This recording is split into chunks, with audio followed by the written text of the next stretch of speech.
If your apartment building has a fire and you end up out on the streets, that is a horrible thing to deal with. But imagine if the landlord then told you you still have to pay next month's rent. Some tri-state tenants have just been told that, so we tried to get them some help.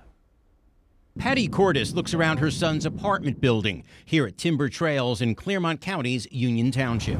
That it started on this side. This took the brunt of it. 2 weeks ago, fire damaged the building, forcing 6 tenants out. It left her son, Alex Garcia, a full-time landscaper, with no place to live. But making matters worse, they charged me a late fee. They actually called me the next day the rent was due. Said I'm making the payment. I told them no, I'm not living there. There's no reason to pay the rent. That's right. The manager told him to pay his rent or face a penalty.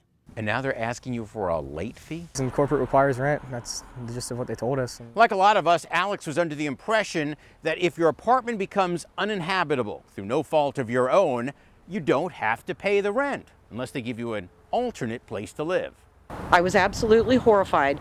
So I asked them, then are you going to place them into another unit in a week? Then my son has no problem paying the rent. No one was in the office when we stopped by, but a manager told us later by phone, no comment. So what are your rights? An attorney specializing in landlord-tenant law, Michael Spillane, tells us almost every state has an implied warranty of habitability. That requires landlords to provide a livable unit or a substitute. Did they give you another apartment? No.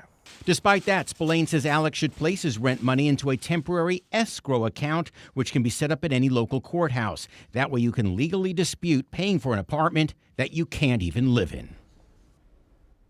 Yeah, he can't even get in the building to get his furniture.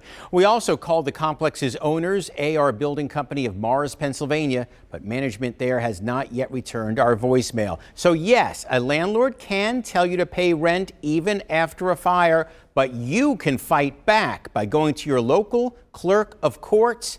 Best of all, it won't cost you anything. You don't waste your money.